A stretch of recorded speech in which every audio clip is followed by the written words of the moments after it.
When Hamas attacked Israel 19 months ago, no one knew how Arab nations would react. I think a lot of people thought that after October 7th, it would be the beginning of the end of the Abraham Accords.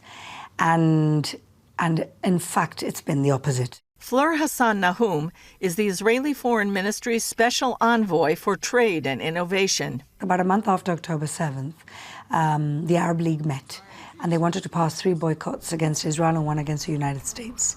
And it was the countries of the Abraham Accords that, in fact, vetoed the boycotts that the Arab League wanted to pass on Israel. When Iran launched some 300 missiles at Israel in April last year, the UAE, Saudi Arabia, and Jordan all joined with the U.S. to defend Israel from the onslaught. But what's really interesting about that is not that they helped, is that they admitted that they helped. Because in the Gulf, it's, rhetoric and reality can be two different things.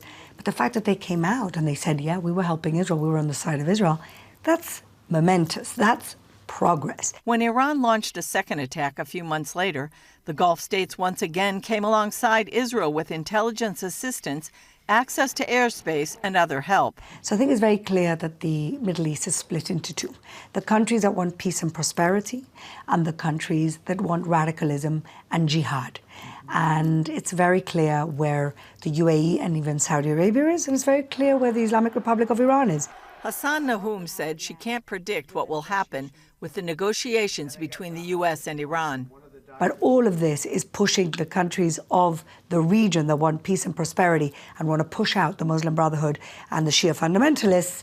The Abraham Accords are President Trump's legacy from his first term in office. Israel signed bilateral normalization agreements with the UAE and Bahrain in September 2020, paving the way for full diplomatic ties. It was the first agreement with an Arab state since the 1994 peace accords between Israel and Jordan. Later in 2020, Sudan and Morocco also joined the accords. Saudi Arabia has been the big question mark. Publicly, the kingdom has stated that Israel must commit to a Palestinian state before it will join the accords. However, Hassan-Nahoum says Saudi Arabia will likely join the accords to strengthen the alliance against Shia fundamentalists.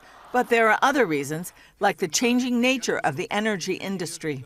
They have this incredible 2030 vision that includes, phasing out fossil fuels because they know it's going to end.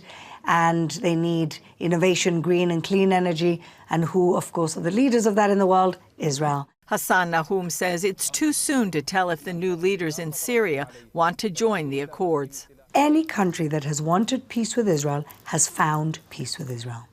Jordan, Egypt, the Emirates, Morocco, Sudan, Bahrain, any country that has said we're ready to make peace, Israel is ready to make peace with that country.